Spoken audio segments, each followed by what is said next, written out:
BSc life ടോക്സിലേക്ക് ഏവർക്കും സ്വാഗതം. മാർച്ചിലെ LPUP interview ആരംഭിച്ചിരിക്കുകയാണ്.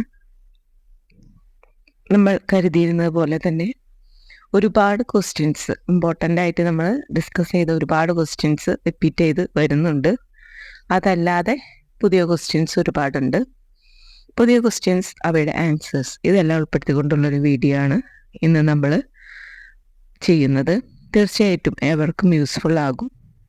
LPUP ഇൻ്റർവ്യൂ ഇനി ചെയ്യാനുള്ള ഓരോരുത്തരും ഈ വീഡിയോ തീർച്ചയായിട്ടും ശ്രദ്ധാപൂർവം കേൾക്കുക. ഇതിനേക്കാൾ കൂടുതൽ പോയിന്റുകൾ നിങ്ങൾക്കറിയാമെങ്കിൽ തീർച്ചയായിട്ടും അത് കമൻ്റായിട്ട് രേഖപ്പെടുത്തുക. ഏവർക്കും മികച്ചൊരു ഇൻ്റർവ്യൂ ആശംസിച്ചുകൊണ്ട് വീഡിയോയിലേക്ക് കടക്കുന്നു. ഫസ്റ്റ് ക്വസ്റ്റ്യൻ, സെമിനാറിൻ്റെ ഘട്ടങ്ങൾ എന്താണ്? അല്ലെങ്കിൽ ഏതാണ് സെമിനാറിന് നമ്മൾ ഫോളോ ചെയ്യേണ്ട ഘട്ടങ്ങൾ?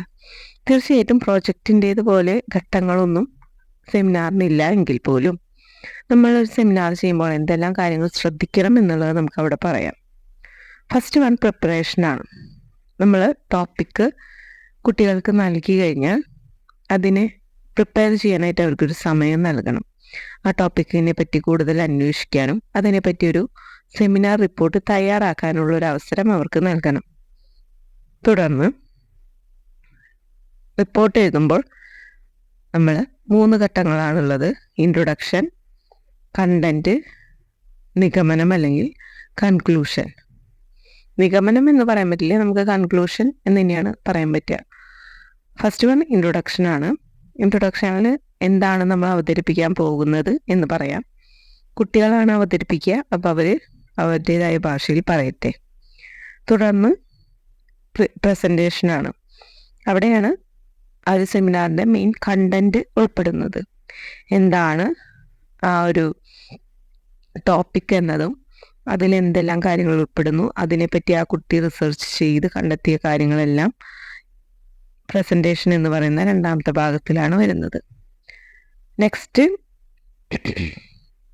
കൺക്ലൂഷനാണ്. എങ്കിൽ പോലും ആ കൺക്ലൂഷന് മുമ്പായിട്ട് ടീച്ചേഴ്സിന്, പ്രത്യേകിച്ച് UP ക്ലാസ്സിലൊക്കെ, LPയിലും 4ാം ക്ലാസ്സിലൊക്കെ നമുക്ക് ഉൾപ്പെടുത്താം, ഒരു ക്വസ്റ്റ്യൻ ആൻഡ് ആൻസർ സെഷൻ. കുട്ടി ടോപ്പിക് അവതരിപ്പിച്ചതിന് ശേഷം നമുക്ക് ചെറിയൊരു ക്വസ്റ്റ്യൻ ആൻഡ് ആൻസർ സെഷൻ നടത്താം. അതായത് ഏതെങ്കിലും കുട്ടികൾക്ക് ഈ അവതരിപ്പിച്ച ടോപ്പിക്കിൽ നിന്ന് എന്തെങ്കിലും സംശയം ഉണ്ടെങ്കിൽ ചോദിക്കാം. അതിൻ്റെ ഉത്തരങ്ങൾ ഈ അവതരിപ്പിച്ച കുട്ടിക്ക് അറിയാമെങ്കിൽ പറയട്ടെ. അതല്ല എങ്കിൽ ടീച്ചർ അതിന് വിശദമായിട്ട് ഉത്തരം നൽകണം. ലാസ്റ്റ് വണ്ണാണ് കൺക്ലൂഷൻ എന്നത്. അതാണ് എൻഡ് ഓഫ് ദ സെമിനാർ എന്ന് പറയാവുന്ന ഒരു ഭാഗം. നമ്മൾ ചെയ്ത കാര്യങ്ങളെല്ലാം തന്നെ സമ്മറി പോലെ കീ പോയിന്റ്സ് ആയിട്ട് അവതരിപ്പിക്കുക എന്നുള്ളതാണ് കൺക്ലൂഷൻ എന്ന ഭാഗത്തിലൂടെ നമ്മൾ ഉദ്ദേശിക്കുന്നത്. ഇത്രയുമാണ് സെമിനാറിന് നമ്മൾ ശ്രദ്ധിക്കേണ്ട കാര്യങ്ങൾ. ഫസ്റ്റ് വൺ, എഴുതുമ്പോൾ നമ്മൾ ശ്രദ്ധിക്കാനുള്ളത് ഇൻട്രൊഡക്ഷൻ, കണ്ടന്റ്, ലാസ്റ്റ് ഒരു കൺക്ലൂഷൻ. അവതരിപ്പിക്കുമ്പോൾ അല്ലെങ്കിൽ ആ ഒരു സെമിനാർ എന്നുള്ളൊരു സംഭവമാണ് ചെയ്യുന്നതെങ്കിൽ അതിനൊരു പ്രിപ്പറേഷൻ വേണം. ഒരു ചെറിയ റിഹേഴ്സൽ നടത്താം. അതുപോലെ introduction, presentation, question and answer session, last conclusion. ഇങ്ങനെയാണ് നമ്മളൊരു സെമിനാറിനെ പറ്റി ചോദ്യം ചോദിച്ചാൽ നമുക്ക് പറയാവുന്ന ഘട്ടങ്ങൾ. നെക്സ്റ്റ് ചോദിച്ചത് സൈക്കോളജിയിൽ നിന്ന് ഇമ്പോർട്ടൻ്റ് ആയിട്ട് ചോദിച്ചത്, നമ്മൾ കഴിഞ്ഞ ദിവസം ഒരു വീഡിയോ ചെയ്തിരുന്നു. ജ്ഞാനനിർമ്മിതിവാദം, സാമൂഹ്യ നിർമ്മിതിവാദം, അതുപോലെ ZPD, ഇതെല്ലാം ഉൾപ്പെടുത്തിക്കൊണ്ട് ഇന്ന് തന്നെ 3-4 പേർക്ക് ചോദ്യങ്ങൾ വന്നിട്ടുണ്ട്. തീർച്ചയായിട്ടും ഇമ്പോർട്ടൻ്റ് ആണ്. ജസ്റ്റ് അതൊന്ന് കേട്ട് നോക്കുക. ഇതിന് തൊട്ട് മുമ്പ് ചെയ്തത് നമ്മൾ കഴിഞ്ഞ ദിവസം ചെയ്ത വീഡിയോ ആണ്. നെക്സ്റ്റ് വൺ, മാർച്ചിലെ ഇമ്പോർട്ടൻറ്റ് ഡേയ്സ് ജസ്റ്റ് ഒന്ന് അറിഞ്ഞു വയ്ക്കുക. പ്രത്യേകിച്ച് ഈ ഒരു സെഷനല്ല, അടുത്ത സെഷൻ മാർച്ച് 20-21 സെക്ഷൻ ആ സമയങ്ങളിൽ വരുന്നുണ്ട്. അവിടെ മാർച്ച് 21 വനദിനം, മാർച്ച് 22 ജലദിനം, മാർച്ച് 23 കാലാവസ്ഥാ ദിനം, മാർച്ച് 24 ക്ഷയദിനം. നമ്മൾ PSCക്ക് പഠിച്ചിട്ടുള്ളതാണ്. വനജയുടെ കാലിൽ ക്ഷയം എന്ന് പറഞ്ഞിട്ടൊരു കോഡ്. മാർച്ച് 21 വന, മാർച്ച് 22 ജലം, അപ്പോൾ വനജയായി. 21, 22 വനജ വന്നു. 23 കാലാവസ്ഥയിലെ കാല്. മാർച്ച് 24 ക്ഷയദിനം. ഓക്കെ, മാർച്ച് 21, 22, 23, 24 ജസ്റ്റ് ഒന്ന് അങ്ങനെ ഒന്ന് ഓർത്ത് വയ്ക്കാം. മറ്റൊരു ചോദ്യമാണ് ഖില. KILA. എന്താണ് ഖില എന്ന് ചോദിച്ചിട്ടുണ്ടായിരുന്നു. Kerala institute of local administration, അതാണ് full form. Kerala institute of local administration, ഇതാണ് ഖിലയുടെ ഫുൾ ഫോം. 1990 ഇതിന് രൂപം കൊണ്ടിട്ടുള്ളത്. ഇതെന്ന് പറയുന്നത് തദ്ദേശ സ്വയംഭരണ വകുപ്പിന് കീഴിലാണ് രൂപം കൊണ്ടിട്ടുള്ളത്. ഇതൊരു സ്വയംഭരണ സ്ഥാപനമാണ്. ഖില എന്ന് പറയുന്നത് ഒരു സ്വയംഭരണ സ്ഥാപനമാണ്.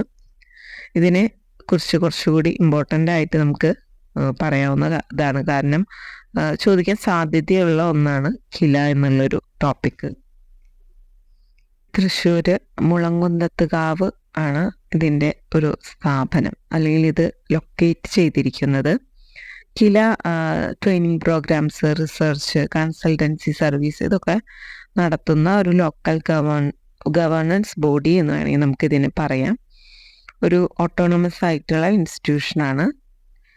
പിന്നെ ഇതിനെപ്പറ്റി പറയുകയാണെങ്കിൽ ഇതിൽ ഒരു ഇമ്പോർട്ടൻ്റ് ആയിട്ട് കുട്ടികളുമായിട്ട് ബന്ധപ്പെട്ട് വരുന്ന ഒരു കാര്യമുള്ളത്, ഒരു 2022 ഇറങ്ങിയിട്ടുള്ള ഖില ചൈൽഡ് സേഫ് ഗാർഡിങ് പോളിസി എന്ന് പറയുന്നൊരു സംഭവമുണ്ട്. അത് കുട്ടികളുടെ ഒരു സംരക്ഷണത്തിന് വേണ്ടിയിട്ട് അവരിറക്കിയിട്ടുള്ളതാണ്. അത് 2022 അങ്ങനൊരു സംഭവം അവരിറക്കിയിട്ടുള്ളത്. തീർച്ചയായിട്ടും അത് ജസ്റ്റ് ഒന്ന് നമ്മൾ അറിഞ്ഞു വയ്ക്കുക. കാരണം ഇതിനെ പറ്റിയൊരു ചോദ്യം വരികയാണെങ്കിൽ, കുട്ടികളുമായിട്ട് ബന്ധപ്പെട്ട ഒരു ചോദ്യം വരികയാണെങ്കിൽ അത് ഖില ചൈൽഡ് സേഫ് ഗാർഡിങ് പോളിസി 2022 കേട്ടോ. അപ്പോൾ അത് ജസ്റ്റ് ഒന്ന് അറിഞ്ഞു വയ്ക്കാം. അത് വളരെ ഇമ്പോർട്ടൻ്റ് അല്ല എങ്കിൽ പോലും ജസ്റ്റ് കുട്ടികളുടെ എങ്ങനെയാണ് കുട്ടികളുടെ ഒരു സംരക്ഷണം, അവർക്ക് എങ്ങനെ പ്രൊട്ടക്ഷൻ നൽകാം എന്നുള്ള കാര്യങ്ങൾ, ചൈൽഡ് പ്രൊട്ടക്ഷൻ റെസ്പോൺസിബിലിറ്റി, ഇതിനെ പറ്റിയൊക്കെ പറയുന്നൊരു ചെറിയൊരു സംഭവമാണ്. അത്ര ഇമ്പോർട്ടൻ്റ് അല്ല എങ്കിൽ പോലും ഖില ചോദിച്ച സ്ഥിതിക്ക് നമുക്കതുകൂടി ഒന്ന് അറിഞ്ഞു വയ്ക്കാം. നെക്സ്റ്റ് വൺ, എന്താണ് സാമൂഹിക പ്രതിബദ്ധത എന്ന് ചോദിച്ചിട്ടുണ്ട്. സാമൂഹ്യ പ്രതിബദ്ധത എന്ന് പറഞ്ഞു കഴിഞ്ഞാൽ സമൂഹത്തോടുള്ള നമ്മുടെ കടമയെയാണ് സാമൂഹിക പ്രതിബദ്ധത എന്നുകൊണ്ട് ഉദ്ദേശിക്കുന്നത്. തീർച്ചയായിട്ടും നമ്മൾ ഒരു ടീച്ചർ എന്ന നിലയിൽ വിദ്യാലയം മാത്രമല്ല നമ്മുടെ ചുറ്റും നടക്കുന്ന എല്ലാ കാര്യങ്ങളും അറിഞ്ഞിരിക്കുകയും അതിനോട് നമ്മളെങ്ങനെ പ്രതികരിക്കുന്നു എന്നുള്ളൊരു സംഭവമാണ് സാമൂഹിക പ്രതിബദ്ധത എന്നതുകൊണ്ട് ഉദ്ദേശിക്കുന്നത്. മറ്റൊരു ചോദ്യം ചോദിച്ചാൽ എന്താണ് സൊസൈറ്റിയിലാണ് നമ്മളെല്ലാവരും നിലകൊള്ളുന്നത്. ഒരു വ്യക്തിയെ രൂപവൽക്കരിക്കുന്നത് സൊസൈറ്റിയാണ്. സാമൂഹ്യ ജ്ഞാന നിർമ്മിതിവാദം ഇവിടെ പറയാം. വൈഗോട്സ്കി ഉന്നയിക്കുന്ന ഈ ഒരു ആശയത്തിൽ സൊസൈറ്റിക്ക് വളരെ ഇമ്പോർട്ടൻ്റ് ആയിട്ടുള്ള ഒരു റോളുണ്ട്. മറ്റൊന്ന് റിപ്പീറ്റഡ് ആയിട്ട് ഞാൻ പറഞ്ഞല്ലോ, സാമൂഹ്യ ജ്ഞാന നിർമ്മിതിവാദം വീണ്ടും ചോദിച്ചിട്ടുണ്ട്.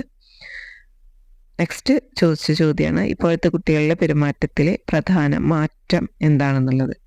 തീർച്ചയായിട്ടും നമ്മൾ ഇപ്പോഴത്തെ കുട്ടികളെന്ന് പറയുമ്പോൾ നമുക്ക് പറയാവുന്ന ഒരു കാര്യം, കോവിഡിന് ശേഷം വളരെയധികം കുട്ടികൾ വ്യത്യാസം വന്നിട്ടുണ്ട്. നമ്മൾ കോവിഡിന് മുമ്പും കോവിഡിന് ശേഷവും നമ്മൾ സ്കൂളിൽ പഠിപ്പിച്ചിട്ടുള്ള ഒരു വ്യക്തികളാണെങ്കിൽ നമുക്ക് പെട്ടെന്ന് തിരിച്ചറിയാവുന്ന ഒരു കാര്യമാണ് കുട്ടികളുടെ ഒരു മാറ്റം. കാരണം 2 വർഷത്തോളം വീട്ടിൽ അടച്ചിട്ടിരുന്ന് അവർ ഏറ്റവും ഇമ്പോർട്ടൻ്റ് ആയിട്ടുള്ളത് സോഷ്യൽ മീഡിയയിൽ അവർ അടിമപ്പെട്ടു എന്നുള്ളൊരു കാര്യമാണ്. അവർക്ക് എല്ലാം അവിടെ നിന്ന് ലഭിക്കുന്നുണ്ട്. പിന്നെ എന്തിന് ടീച്ചർ എന്നുള്ളൊരു നിലപാട് പലർക്കുണ്ട്. പലപ്പോഴും നമ്മൾ പറയുമ്പോഴേക്കും അത് ഞങ്ങൾ കണ്ടിട്ടുണ്ട്, അത് ഞങ്ങൾക്ക് അറിയാം എന്നുള്ളൊരു തരത്തിലുള്ള സംസാരമാണ് കുട്ടികൾ ഇങ്ങോട്ട് പറയാം. ടീച്ചേഴ്സ് എന്ന് ഉള്ളൊരു വിഭാഗത്തിന്, ടീച്ചർ എന്നല്ല ഏത് മുതിർന്നവർക്കായാലും നൽകേണ്ട ഒരു റെസ്പെക്റ്റ് എന്നുള്ളൊരു രീതി കുട്ടികളിൽ നിന്ന് വളരെയധികം തുടച്ചു മാറ്റപ്പെട്ട ഒരവസ്ഥ. വീണ്ടും അതിലേക്ക് തിരിച്ചു വരുമോ എന്നറിയില്ലെങ്കിൽ കൂടി അവരെ കൂടുതൽ നന്മയിലേക്ക് കൈപിടിച്ചുയർത്തുക എന്നുള്ളത് ടീച്ചറുടെ ഒരു ദൗത്യമാണ്. അതുകൊണ്ട് കുട്ടികളുടെ പ്രധാനപ്പെട്ട ഒരു ചേഞ്ച് എന്ന് പറയുന്നത് ഇതാണ്. ഇതല്ലാതെ ഒരുപാട് ചേഞ്ചുകൾ ഉണ്ടാവാം. പ്രത്യേകിച്ച് ഇപ്പോഴത്തെ ഒരു സംഭവ വികാസങ്ങൾ എടുത്ത് നോക്കുകയാണെങ്കിൽ ലഹരി ഉപയോഗം അതൊക്കെ നമുക്ക് പറയാവുന്നതാണ്. മാതാപിതാക്കളോടുള്ള ഒരു മനോഭാവം, മാതാപിതാക്കളെ ഉപദ്രവിക്കുക അല്ലെങ്കിൽ അവരോടുള്ള ഒരു ബഹുമാനക്കുറവ്, അത് തന്നെയാണ് നമ്മൾ ടീച്ചേഴ്സിനോട് അവർക്കുള്ളത്. ഇതൊക്കെ കുട്ടികളിൽ വന്ന പ്രധാനപ്പെട്ട മാറ്റങ്ങളാണ്. മറ്റൊരു ചോദ്യം, സ്ക്രീൻ ടൈം കുറയ്ക്കാനായിട്ട് ടീച്ചർ എന്ന നിലയിൽ എന്ത് ചെയ്യണമെന്ന്. സ്ക്രീൻ ടൈം കുറയ്ക്കുക എന്ന് നമുക്ക് സ്കൂളിൽ ചെയ്യാൻ പറ്റുന്ന ഒരു കാര്യമല്ല. വിദ്യാലയങ്ങളിൽ നമുക്ക് പറഞ്ഞു കൊടുക്കാം എന്നതിലുപരി നമുക്ക് ഒരുപാട് കാര്യങ്ങളൊന്നും ചെയ്യാൻ പറ്റില്ല. പക്ഷെ ചെയ്യാവുന്ന കാര്യങ്ങളുള്ളത് അവർക്ക് ഇൻവോൾവ്മെൻറ്റ് ആയിട്ടുള്ള ആക്ടിവിറ്റീസ്, ഒരുപാട് സമയം സ്പെൻഡ് ചെയ്ത് അവർക്ക് ചെയ്യാവുന്ന, അവർക്ക് ഇൻട്രസ്റ്റിംഗ് ആയിട്ടുള്ള ആക്ടിവിറ്റീസ് നമ്മൾ സ്കൂളിൽ നിന്ന് ചെയ്ത് കൊടുത്തു വിടുക എന്നുള്ളതാണ്. അതായത് അവർക്ക് പഠിക്കാനല്ല, അവർ കണ്ടെത്താനുള്ള കുറച്ച് ആക്ടിവിറ്റീസ് നൽകുക. അവർക്ക് ഇൻട്രസ്റ്റിംഗ് ആയിട്ടുള്ള കണ്ടെത്താനുള്ള ആക്ടിവിറ്റീസ് നൽകുമ്പോൾ അവർക്കത് ചെയ്യാൻ തോന്നും. അപ്പോൾ കുറച്ചധികം സമയം അതിന് സ്പെൻഡ് ചെയ്യും. അതാണ് നമുക്ക് ചെയ്യാൻ പറ്റുന്ന ഒരു കാര്യം. പെട്ടെന്ന് നമ്മൾ ഫോൺ എന്ന് പറയുന്നത് നമ്മുടെ കയ്യിലുള്ള ഒന്നല്ല, അത് പാരൻസിൽ നിന്നുമാണ് അവർക്ക് ലഭിക്കുന്നത്. അതുകൊണ്ട് തന്നെ അത് നമുക്ക് നിയന്ത്രിക്കാൻ പറ്റില്ല. എങ്കിൽ കുട്ടികൾ അവരെ നമുക്ക് കൂടുതൽ ഇൻവോൾവ്മെൻറ്റ് നൽകുന്ന പ്രവർത്തനങ്ങളിൽ ഏർപ്പെടുത്തിക്കൊണ്ട് ഇത്തരത്തിലുള്ള സ്ക്രീൻ ടൈം എന്നുള്ളൊരു സ്പേസ് നമുക്ക് കുറയ്ക്കാം. ഇത്രയെല്ലാമാണ് നമുക്ക് ചെയ്യാവുന്ന കാര്യങ്ങൾ. തീർച്ചയായിട്ടും ഇതെല്ലാം ഇമ്പോർട്ടൻ്റ് ആയിട്ടുള്ള ക്വസ്റ്റ്യൻസ് ആണ്, യൂസ്ഫുൾ ആകുമെന്ന് തന്നെ വിശ്വസിക്കുന്നു. തീർച്ചയായിട്ടും മുഴുവൻ വീഡിയോയും കാണുക, നിങ്ങളുടെ അഭിപ്രായങ്ങൾ കമൻറ്റ് ചെയ്യുക. നന്ദി.